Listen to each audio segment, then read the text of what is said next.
एक समय की बात है। एक गांव में सफेद साड़ी वाली चुड़ैल का आतंक था।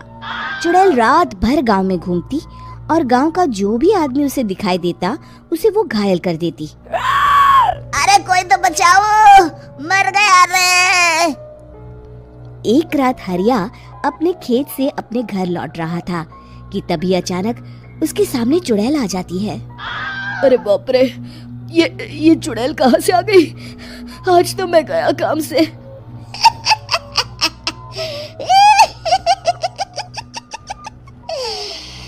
आज मुझे मेरा शिकार मिल गया।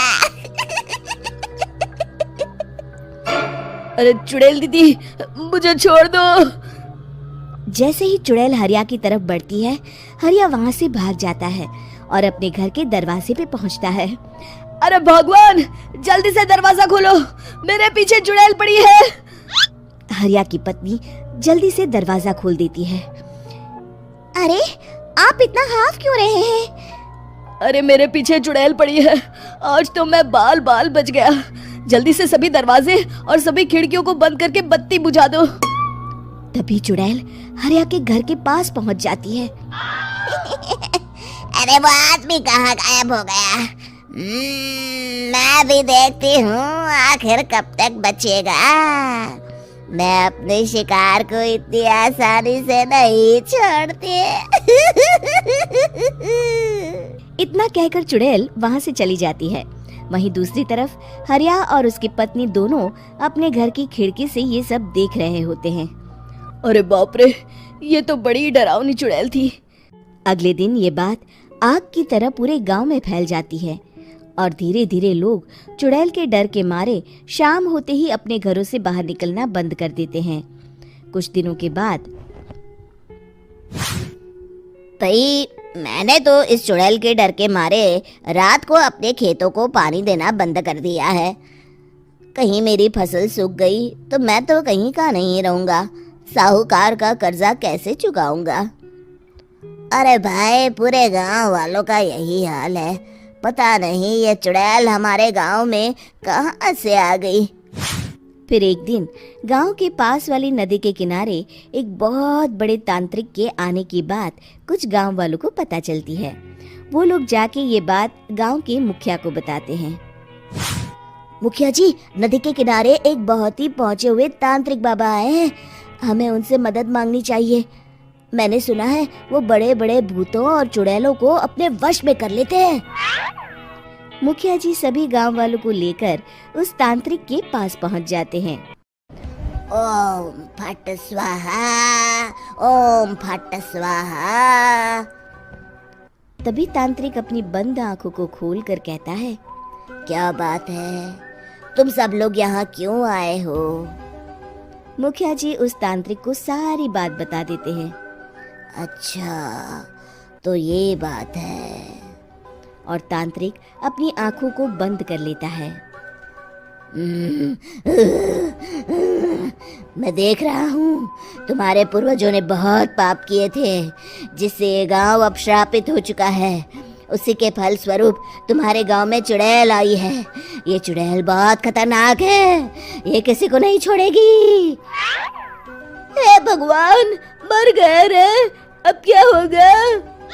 तभी गांव के मुखिया जी कहते हैं, बाबा, इस चुड़ैल से हम सबको बचा लीजिए। कोई तो उपाय होगा। इसका सिर्फ एक ही उपाय है। सभी गांव वालों को बारी बारी हर दिन अपनी आधी फसल उस पहाड़ी के ऊपर बनी काली गुफा में छोड़ के आनी होगी। तभी उस चुड़ैल की भूख मिटेगी और श्राप का प्रभाव खत्म हो जाएगा और तुम सब जिंदा बच जाओगे।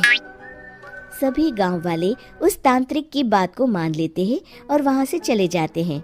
फिर अगले दिन से रोज उस गांव के लोग बारी बारी से अपनी आधी फसल उस काली गुफा के पास जाकर रखाते। कुछ दिनों बाद हरिया की बारी आती है।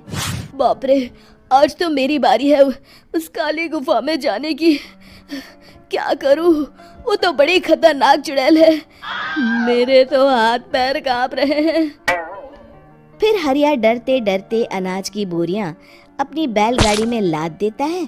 तभी हरिया की पत्नी उससे कहती है, देखो जी, संभल के जाना और किसी भी हालत में शाम होने से पहले वापस आ जाना।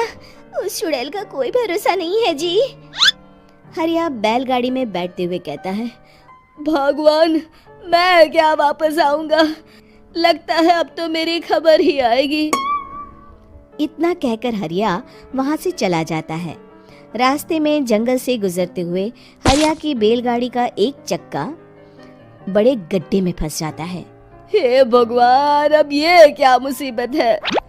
हरिया नीचे उतर के पूरी ताकत से अपनी बैलगाड़ी को गड्ढे से निकालने की कोशिश करता है। बहुत देर मेहनत करने के बाद हरिया की बैलगाड़ी उस गड्ढे से बाहर निकल जाती है। हे भगवान, अब तो शाम होने वाली है। आज तो मैं गया काम से। जैसे तैसे हरिया काली गुफा में पहुंच जाता है। अरे मर गया रे, यहाँ तो चारों तरफ डरावना माहौल है। मैंने यहाँ आने में बहुत देर कर दी, कहीं चुड़ैल नाराज ना हो जाए। हरिया अनाज की बोरियां वहां रख के जैसे ही जाने लगता है, तभी उसे किसी के आने की आवाज सुनाई देती है। हरिया एक कोने में छुपकर अंदर देखने लगता है। चुड़ैल वहां आती है और फिर अपने चेहरे से नकली चुड़ैल का मुखौटा निकाल देती है। हरिया ये देख के हक्का बक्का रह जाता है। तभी चुड़ैल कहती है, भैया यहाँ आना। आज तो बहुत अनाज आया है, इसे मिलाकर अब हमारे पास ढेर सारा अनाज जमा हो गया है। कल ही हम इसे शहर में बेच आएंगे और माला माल हो जाएंगे। तभी अंदर से नदी के किनारे वाला तांत्रिक बाहर आता है। अरे, ये तो तांत्रिक बाबा है।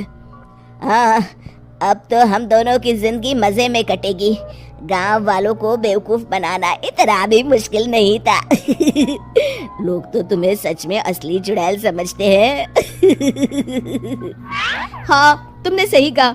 अब ये गांव वाले चुड़ैल के डर से जिंदगी भर इस काली गुफा में अनाज पहुंचाते रहेंगे।